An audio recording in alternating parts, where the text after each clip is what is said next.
Hi everyone. आज हम लोग इस वीडियो में क्लास 9th की टेक्स्ट बुक से पहली पोयम डिस्कस करेंगे, द रोड नॉट टेकन, जिसे लिखा है रॉबर्ट फ्रॉस्ट ने। बच्चों, the road not taken Kavita Robert Frost द्वारा लिखित है। वह एक अमेरिकन कवि थे। वह ग्रामीण जीवन के यथार्थवादी चित्रण और अमेरिकी बोलचाल भाषा के लिए जाने जाते थे। इस कविता में कवि किसी विकल्प के लिए निर्णय लेता है, अर्थात हमारे पास किसी चीज को करने के विकल्प तो कई होते हैं, लेकिन यह हमारे ऊपर निर्भर करता है कि हम कौन सा रास्ता चुनें। इस कविता के माध्यम से कवि हमें यह समझाने की कोशिश करते हैं कि हमें कौन सा रास्ता चुनना चाहिए।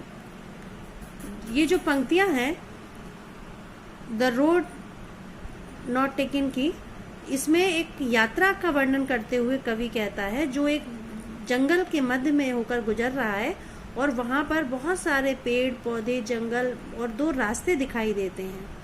तो कवि घने जंगल में आगे बढ़ता चला जाता है और एक ऐसा वक्त आता है जब वो दो रास्तों पर आकर खड़ा हो जाता है।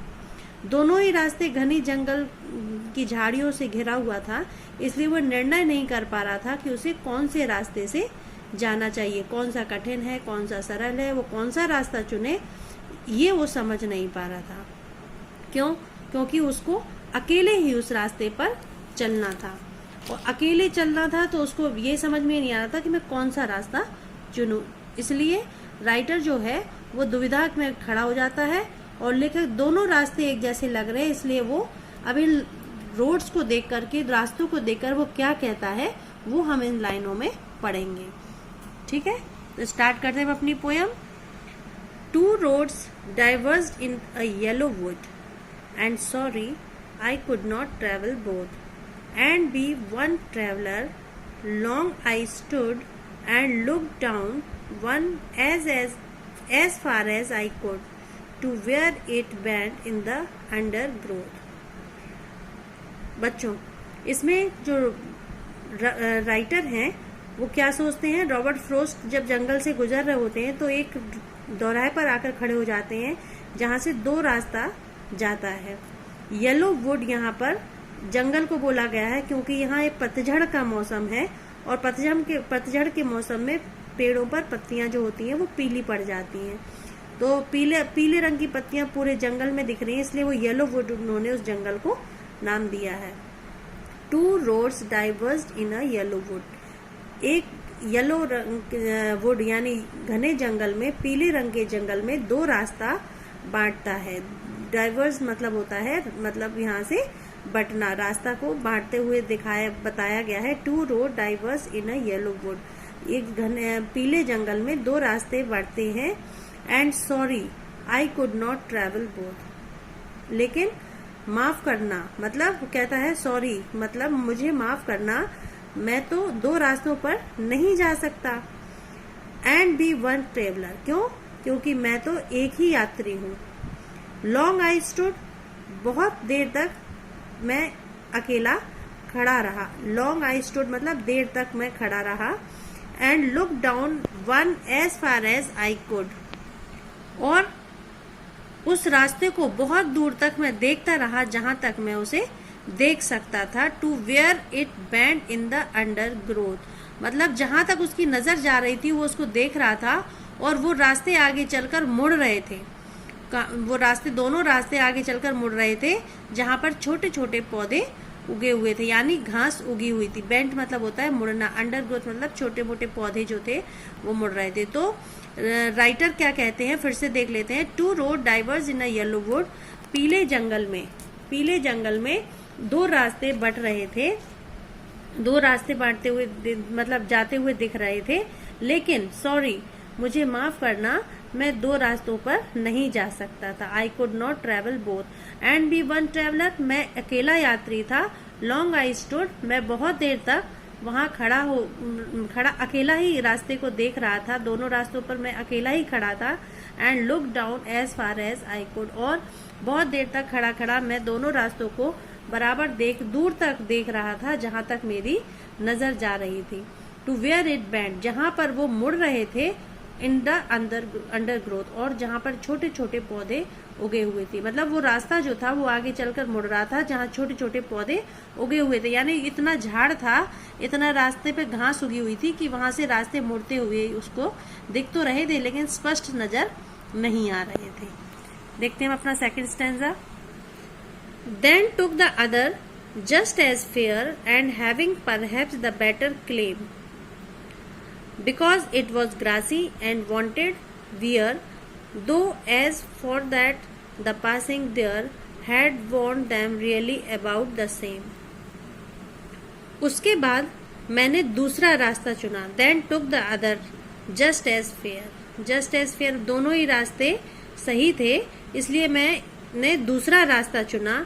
And having perhaps the better claim, और उसने दोनों ही रास्ते को इसलिए सही सुना क्योंकि पोएट दूसरे रास्ते को शायद सही मानता है, because it was grassy and wanted bear, और मतलब वो दूसरा रास्ता जो था वो बहुत ग्रासी था, यानी उस पर बहुत सारी घास हो गई थी और उसको लग रहा था कि उस पर कोई नहीं चला है। Though as for that passing there had worn them really about the same, मतलब जो पोएट है उसको दूसरे रास्ता सही लग रहा था, शायद उसको सही मान रहा था क्योंकि उस पर घास उगी हुई थी और उस पर कोई, उसको लग रहा था कि यहाँ से कोई मतलब गुजरा नहीं होगा। तो कहने का मतलब ये है कि जो राइटर है वो दूसरा रास्ता चुनता है क्योंकि उसमें उस रास्ते पे अभी तक कोई गुजरा नहीं था, जबकि दूसरा रास्ता उसको पूरी तरह से बंजर दिखाई पड़ रहा था। उस रास्ते से यात्री गुजर चुके थे, उसको ऐसा लग रहा था। जब यात्री इस रास्ते से गुजरे होंगे तो उसको ऐसा लग रहा था ना कि passing there had worn them really about the same. हो सकता है कि कभी कहते दोनों रास्ते सेम ही हैं क्योंकि जो कम घिसा है या जिस पर लोग कम चले हैं वो एक जैसा ही है, दोनों एक जैसे ही दिखाई दे रहे थे क्योंकि उस पर इतनी घास उगी थी, लंबी लंबी हरी घास उसमें उगी हुई थी, अर्थात रास्ते जो थे वो दोनों रास्तों पर घास उगी हुई थी। तो because it was grassy and wanted wear though as for that passing there, उसको लग रहा था कि दोनों रास्ते इतने घास से भरे हुए हैं और तो हो सकता है कोई भी यहाँ से ना गुजरा हो। Had want them really about the same, और दूसरा भी उसको सेम ही दिखाई दे रहा था। And both that morning equally lay in leaves, no step had trodden black, oh I kept the first for another day, yet knowing how way lead on the way, I doubt if I should ever come back. कवि कहते हैं कि सुबह का समय है और रास्ता जो है वो बिल्कुल कैसा है, पूरे येलो जो पत्तियां थी उनसे भरा हुआ है। तो कवि वहां पर खड़े होकर कहता है कि ऐसा कोई पैरों का निशान तो दिखाई नहीं दे रहा जिससे मतलब लगे कि पत्तियां कुचली हुई हैं। I in leave no step had trodden black, मतलब अगर कोई चला होता तो यहाँ पे जो पत्तियां पड़ी हैं वो मतलब कुचल के उन पर उनका रंग ब्लैक हो जाता, यानी यहाँ तो ताजी पत्तियां उसको दोनों रास्तों पर दिख रही थी। Oh I kept the first for another day, तो वो क्या करता है, दूसरा रास्ता चुनता है, दूसरे रास्ते पे जाने का फैसला करते हुए सोचता है कि पहले रास्ते को मैं फिर किसी और दिन के लिए छोड़ देता हूँ, ठीक है।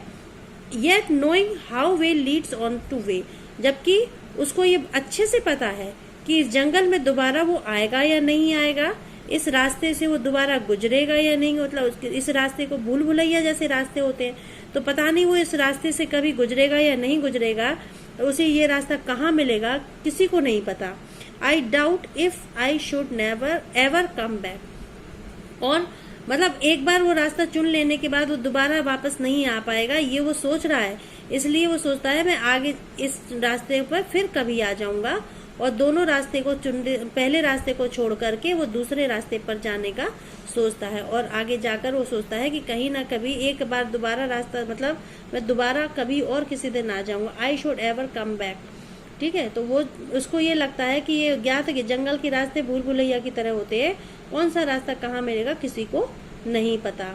चलो पहला रास्ता छोड़ देता हूँ, दूसरे रास्ते पर मैं जाता हूँ और पहला मैं किसी और दिन के लिए रख देता हूँ, हो सकता है मैं इस पर कभी फिर लौट कर आऊं।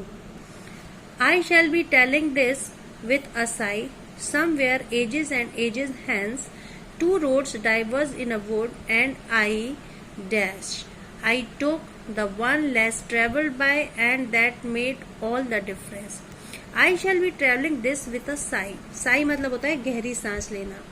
मतलब वो राइटर कहते हैं आई शैल बी टेलिंग विथ गहरी सांस लेते हुए कहते कुछ समय गुजर जाने के बाद मैं कहूंगा समवेयर एजेस एंड एजेस हैं, बहुत साल मतलब कि बहुत समय पहले, कि जंगल में दो रास्ते थे, two road diverge in the wood and I, कि मतलब मैंने दूसरा रास्ता चुना, ठीक है, और उस रास्ते को चुनने के बाद मेरी जिंदगी बदल गई। I took the one less travelled by, जो मैंने कम चलने वाला रास्ता चुना था, that had made all the difference, उसने मेरे जिंदगी को बदल दिया है।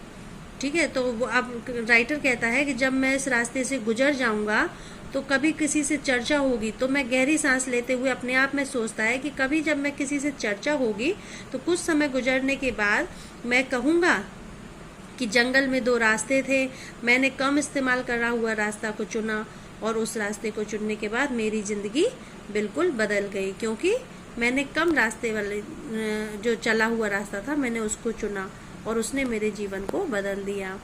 I will tell this after many centuries have passed, taking a deep breath, and two roads were leading in different direction in the forest. I move on the one. मैं एक पर चला, that was not used as much as the other, जो दूसरे से कम चला हुआ था, and that changed my life, और उसने मेरे जीवन को बदल दिया। तो ये पोयम थी रॉबर्ट फ्रॉस्ट की, बहुत अच्छी पोयम है। आप लोग वर्ड मीनिंग इसके कर लीजिए, सेंट्रल आइडिया हम आपको कल प्रोवाइड करा देंगे, तो आप उसको लिखिएगा, फिर उसके बाद हम इसके क्वेश्चन आंसर्स करेंगे। आपको पोयम भी याद करनी है, एग्जाम में पोयम भी आती है, सेंट्रल आइडिया और पोयम में चॉइस आता है, तो सेंट्रल आइडिया भी हम आपको भेज देंगे और पोयम की 8 लाइन्स तो आपको याद करनी ही पड़ेंगी एग्जाम के लिए। Thank you for watching my video. अगर आपको वीडियो पसंद आता है तो प्लीज़ लाइक एंड कमेंट्स जरूर करें।